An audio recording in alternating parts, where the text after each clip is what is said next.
Hi everyone, আসসালামু আলাইকুম। কি অবস্থা সবার? কেমন আছেন সবাই? আশা করি সবাই খুব ভালো আছে। আজকে আমি আপনাদের জন্য একটা স্পেশাল ভিডিও নিয়ে আসছি। দেশ থেকে আমরা সবাই মিলে সেদিন কুয়াকাটা ঘুরতে গেছিলাম এবং সবাই অনেক বেশি মজা করছিলাম। বিশেষ করে স্যারেরা অনেক ফানি ছিল। আমরা অনেক সকালে গাড়িতে উঠছিলাম, এ কারণে সকালে খাওয়া হয়নি, তার জন্য মাঝপথে একটু নাস্তা কিনে নিয়ে উঠছি। আমি আমার আগের ভিডিওতে বলেছিলাম যে বরিশালে পা দিয়েই আমি ঠকে গেছি। হ্যাঁ, সত্যি। পুরো লাঞ্চের জন্য আমরা এখানে আমাদের গাড়িটা রাখছিল, তো আমরা এই রেস্টুরেন্টে গিয়েছিলাম, খাবার বাড়ি নামে।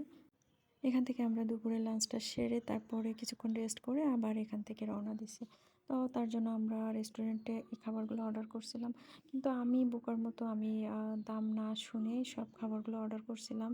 পরে আমার বিল আসছে 1000 টাকার উপরে। যাই হোক, কি আর করা, ভুল তো মানুষেরই হয়। তবে খাবারগুলোর স্বাদ অনেক মানে ভালো ছিল। আমার মনে হচ্ছিল আমি এখান থেকে ছুটে বাড়ি চলে যাই, আমার আর থাকার দরকার নেই বরিশালে, আমার আর দেখার দরকার নেই। একটু মজা করলাম আপনাদের সাথে। পর কি করব, যেতে যেতে পথে অনেক কিছু দেখলাম। তারপর স্যারেরা যে যে রুমে থাকবে হোটেলের সেই নাম্বারগুলো সবার কাছে দিয়ে দিছিল, আর স্যারের গান শোনো। বন্ধ সুধার আলো চাঁদের হাসি বাঁধ ভেঙেছে উপড়ে পড়ে আলো আর হবে না। স্যার অনেক ভালো গান পারে এবং অনেক মজার মানুষ। এরপর যেতে যেতে আমাদের সন্ধ্যা হয়ে গেছিলো, এজন্য আমাদেরকে আর মানে সূর্যাস্ত দেখা হয়নি। তাও কি আর করবো, গাড়িতে আমাদের ব্যাগগুলো রেখে আমরা মানে বিচে নেমে পড়ছি সবাই। কিন্তু সূর্যাস্তের পরে যে একটা লাল আভা থাকে, ওইটা এত সুন্দর লাগছিল।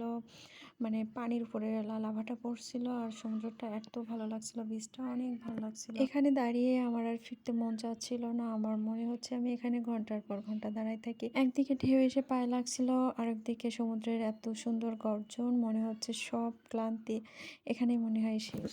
আমরা এখানে প্রায় আধা ঘন্টা 45 মিনিট এখানে ছিলাম। আমার মনে হচ্ছিল আমি এখনই নেমে পড়ি সমুদ্রে। এখানে অনেকক্ষণ থাকার পরে আমরা আস্তে আস্তে হোটেলের দিকে যাচ্ছিলাম, ফ্রেশ হব, তারপরে ফ্রেশ হয়ে আবার আমরা রাত্রে বের হব। আর এই যে আমরা এই হোটেলটায় উঠছিলাম, আমাদের চাবি-টাবিগুলো নিয়ে আমরা রুমে যাচ্ছি। এদিকে সাবির হোটেল রুমের এন্ট্রি নিচ্ছিল। রুম-টুমগুলো মোটামুটি ভালো ছিল, অনেক ভালো ছিল। পরে আমরা রুমে এসে সবাই ফ্রেশ হয়ে চেঞ্জ করে তারপরে আবার আমরা বের হয়ে পড়ছিলাম। তার আগে আমরা একটু চা খেয়ে নিচ্ছিলাম আর একটু পোড়া রুটি, দুধ চা। তো এখানে কিছুক্ষণ থাকার পরে আমরা আবার বিচের দিকে চলে গেছিলাম। বিচে যাওয়ার আগে আমরা একটু ঝিনুক মার্কেটে ঢুকছিলাম, ওখান থেকে কিছুক্ষণ ঘুরে টুরে তারপরে শুটকির মার্কেটে, ওখান থেকে ঘুরে টুরে তারপরে আমরা আবার বিচের দিকে গেছিলাম। এখানে কড়ি শামুকের অনেক সুন্দর সুন্দর জিনিস ছিল। আমার ছেলে তো এখান থেকে বের হবে না, আর আমি তো শুটকির মার্কেটের জন্য ওয়েট করছিলাম। তো শেষে এই যে এত শুটকি দেখে আমার তো লোভ হচ্ছিল। এত শুটকি, আমি একটা একটা করে নাম জিজ্ঞাসা করছিলাম ওনাদের কাছে, ওনারা নাম বলছে কিন্তু একটা নামও আমার মনে নেই। বহুল কাঙ্ক্ষিত ফিশ ফ্রাই মার্কেট, এই যে চলে আসলাম।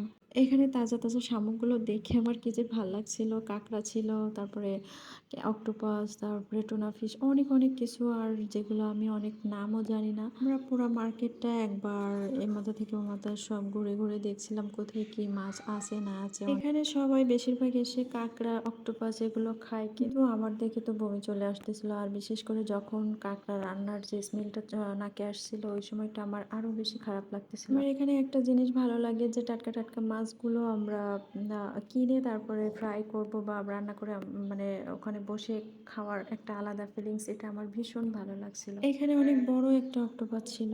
তারপরে আমরা আমাদের পছন্দের একটা ইলিশ মাছ আর দুইটা হচ্ছে পমফ্রেট মাছ, ইলিশ মাছটা ভাজি আর পমফ্রেট মাছটা হচ্ছে বারবিকিউ করে আমরা নিয়েছিলাম। আর এই যে অক্টোপাসটা আমাদেরকে ধরে দেখাচ্ছিল দোকানদার, আসলেই অনেক বড় ছিল। তারপর আমাদের খাবার হাজির। মাছগুলো কিন্তু অনেক টেস্টি, ওর সাথে আমরা পরোটা নিয়ে নিয়েছিলাম। সব মিলে আমাদের প্রথম দিনটা অনেক ভালো ছিল। এই ছিল আমাদের আজকের ব্লগ।